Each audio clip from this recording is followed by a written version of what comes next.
बीड जिल्ह्यातील वडवणी शहरात 21 ऑगस्ट रोजी 2 गटांमध्ये झालेल्या दगडफेक आणि हाणामारीच्या घटनेनंतर आज शहरात कडकडीत बंद पाळण्यात आलाय। डॉक्टर बाबासाहेब आंबेडकर चौक परिसरात मोटरसायकलचा धक्का लागल्याच्या कारणावरून वाद झाल्यानंतर परिस्थिती चिघळली आणि दोन्ही गटांमध्ये दगडफेक झाल्याचं सांगण्यात येत आहे। घटनेनंतर परिसरात मोठ्या संख्येने नागरिक जमा झाल्याने काही काळ तणावाचं वातावरण निर्माण झालं होतं। पोलिसांनी घटनास्थळी धाव घेत दोन्ही समाजातील नागरिकांना शांतता राखण्याचं आवाहन केले। या घटनेत काही जण जखमी झाल्याची माहिती आहे, तर वाहनांची तोडफोड झाल्याचे सांगण्यात येत आहे। दरम्यान फिर्यादी अनिल धोंडीराम मेहत्रे यांच्या तक्रारीवरून पोलिसांनी संबंधिताविरोधात गुन्हा दाखल करण्याची प्रक्रिया सुरू केली आहे। घटनेतील आरोपींना 15 दिवसाच्या आत अटक करून जेरबंद करावे अशी मागणी फिर्यादीकडून करण्यात आली आहे। शहरातील परिस्थिती नियंत्रणात ठेवण्यासाठी पोलिसांचा बंदोबस्त तैनात करण्यात आलाय, तर नागरिकांनी अफवांवर विश्वास न ठेवता शांतता राखावी असं आवाहन पोलिसांकडून करण्यात आलंय। बुलढाणा जिल्ह्यातील चिखली तहसील कार्यालयातील रेशन पुरवठा विभागावरून गंभीर आरोप करण्यात आले। रेशन कार्ड ऑनलाईन करण्याच्या नावाखाली नागरिकांकडून प्रत्येकी 100 रुपये घेतले जात असून त्याची अधिकृत पावती दिली जात नसल्याचा आरोप रिपब्लिकन सेनेने केलाय। याबाबत 21 ऑगस्ट रोजी तहसीलदारांना निवेदन देण्यात आलंय। रिपब्लिकन सेनेचे विदर्भ सचिव विजयकांत सांडू गवई यांच्या नेतृत्वाखाली हे निवेदन देण्यात आले। रेशन कार्ड ऑनलाईन करण्यासाठी शासनाने निश्चित केलेले अधिकृत शुल्क किती आहे याबाबत नागरिकांमध्ये संभ्रम असल्याचं निवेदनात म्हटलंय। त्यामुळे अधिकृत शुल्क प्रक्रिया आणि आवश्यक कागदपत्रांची माहिती तहसील कार्यालयात स्पष्टपणे फलकावर लावावी अशी मागणी करण्यात आली आहे। पावती न देता घेतले जाणारे 100 रुपये नेमके कोणत्या कारणासाठी घेतले जातात आणि ही रक्कम कुठे जमा होते याची चौकशी करावी अशी मागणी करण्यात आली। अनधिकृत वसुली आढळल्यास संबंधित अधिकारी आणि कर्मचाऱ्यांवर कार्यवाही करावी अशी मागणी रिपब्लिकन सेनेने केली। दरम्यान या मागण्यांवर तातडीने कार्यवाही न झाल्यास तहसील कार्यालयासमोर लोकशाही मार्गाने तीव्र आंदोलन छेडण्याचा इशारा संघटनेने दिलाय। मात्र या प्रकरणातील सर्व आरोप रिपब्लिकन सेनेने केले असून त्यांची स्वतंत्र अधिकृत पुष्टी झालेली नाहीये। निवेदनामध्ये नमूद आहे की ऑनलाईन राशन कार्ड करण्यासाठी चिखली तहसील पुरवठा विभागातले कर्मचारी व अधिकारी हे नागरिकांकडून 100 रुपये घेत आहेत।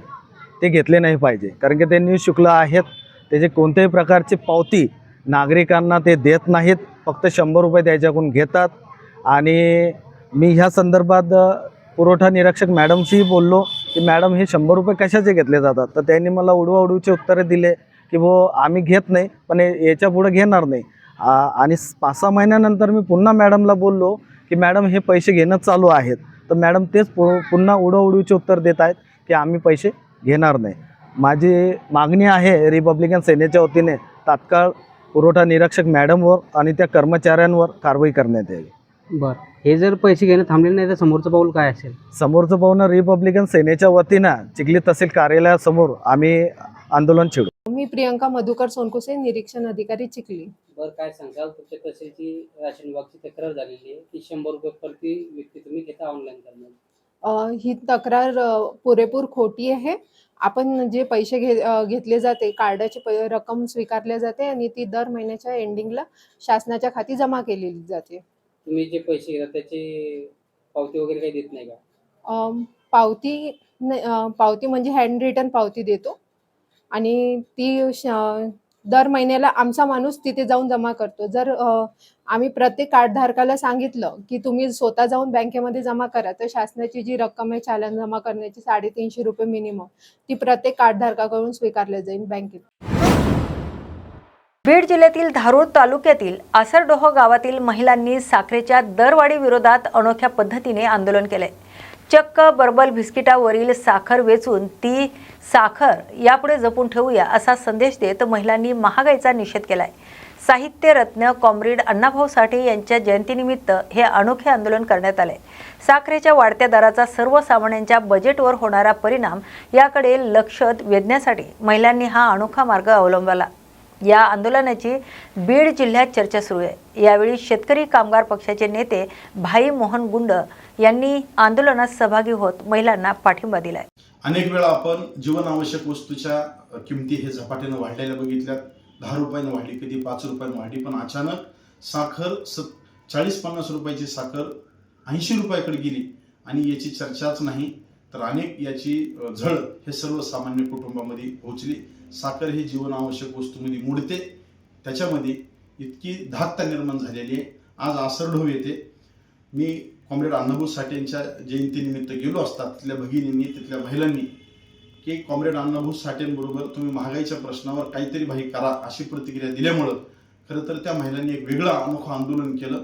जे बिस्किट मुलांना देण्यासाठी आणलेले होते त्या बिस्किटावर साखर होती आणि ती साखर महिलांनी वेचून आम्ही साखर जपून ठेवतोय अशा पद्धतीचं एक सरकारच्या विरोधामध्ये अनोखं आंदोलन केलं.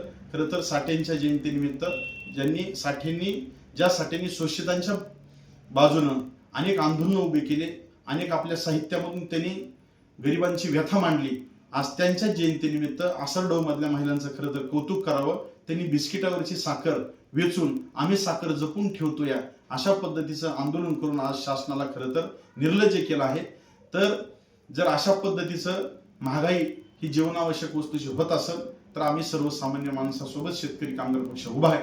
आम्ही याची तीव्रता लक्षात घेऊन सर्वसामान्य माणसाला सोबत घेऊन खरं तर याच्यावर आंदोलन करण्याच्या पावित्र्यामध्ये आहोत. सरकारने याची गंभीर दखल घेण्याची गरज आहे. एकीकडे ऊस उत्पादक शेतकऱ्यांना भाव वाढीसाठी आम्हाला आंदोलन करावं लागतंय, दुसरीकडे जे गोडाऊनमध्ये असणाऱ्या साखर आज कारखानदाराकडे साखर शिल्लक आहे, ती साखर आज तशीच त्यांनी जपून ठेवलेली. अधिकचे पैसे भांडवलदाराला आणि व्यापाऱ्याला मिळतात याच्यासाठी त्यांनी जपून ठेवलेली. जर 40 रुपयाची साखर जर अचानक 80 रुपयावर गेली असेल तर ही किती नफेखोरी म्हणावं लागेल. खरं तर याची जी फरक रक्कम आहे हे शेतकऱ्याला दिली पाहिजे. त्यातली त्यात जी महागाई प्रत्येक दिवस आज वाढत चाललेली ही महागाई आटोक्यात आणण्यासाठी सरकारनं ठोस पावलं उचलण्याची गरज आहे. खरं तर आसरढोहच्या महिलांचं मी अभिनंदन करीन. त्यांनी एक बिस्किटावरच्या साखरेचं एकत्र करून जपून ठेवूया, चला साखर जपून ठेवूया असं जे आंदोलन केलं, खरं तर त्यांचं मी अभिनंदन करतो आणि त्यांना शेतकरी कामगार पक्षाच्या वतीनं मी त्यांना पाठिंबा देतो. आणि जे वाढत चाललेली महागाई आहे त्याच्यावर कुठलंही सरकारचं नियंत्रण. आजच्या ताज्या घडामोडी या विशेष बातमीपत्रात आपण येथेच थांबतोय.